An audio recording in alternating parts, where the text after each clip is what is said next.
महिषासुर नामों के दानव ऐ बिहर चिन्हाए। ऐ बिहर चिन्हाए वो मैया, ऐ बिहर चिन्हाए। अहो आनी बानी के रूप धरैया अत्याचारी रहाए। तीनों दिल के लाजित के पापी देवताला पीरा पहुँचाए। देवताला पीरा पहुँचाए वो मैया, देवताला पीरा पहुँचाए। ओ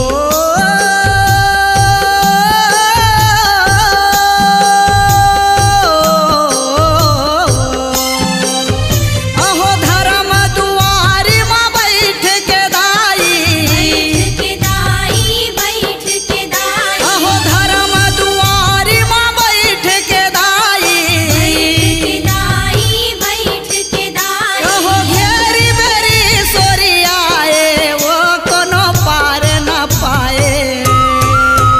तोरे महिमा वर्णिन जाए वो, कोनो पार न पाए। तोरे महिमा वर्णिन जाए वो, कोनो पार न पाए।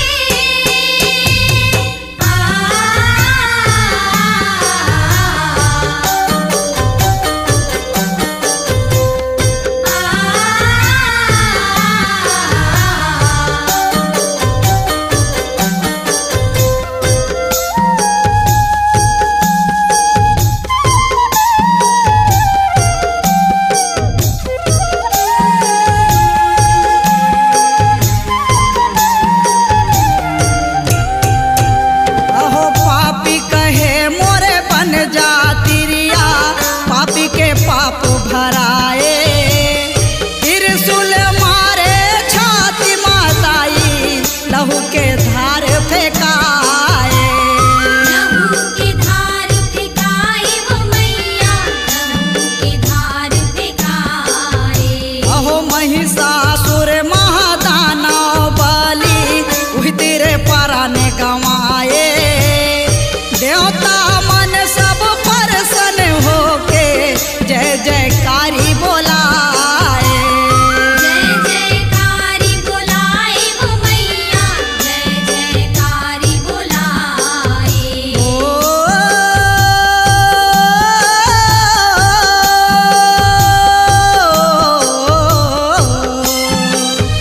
अहो दानव के पीठ में चढ़े हावे। चढ़े हावे, चढ़े हावे। अहो दानव के पीठ में चढ़े हावे। चढ़े हावे, चढ़े हावे। अहो देखत मन हरियाए वो कोनो पार न पाए। तोरे महिमा वर्णिन जाए वो,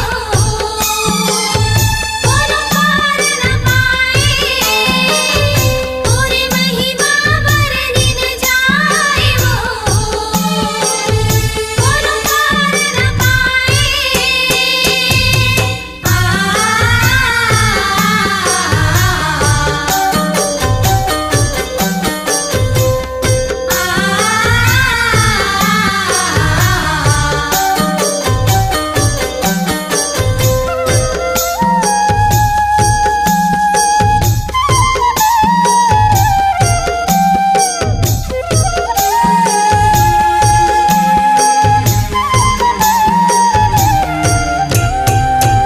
अहो विद्या विद्या मंत्र रूपा महिषामर्दिनी कहाए। प्रचंड रूप धरैया भवानी विभावरी ते जनाए। विभावरी ते जनाए वो मैया, विभावरी ते जनाए। अहो रिद्धि सिद्धि बगरैया वराही ब्राह्मण जग में पूजाए। घंटा सुल धर अस्तर शस्त्र रूप डरावन देखाए। रूप डरावन दिखाए वो मैया, रूप डरावन दिखाए। ओ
सजा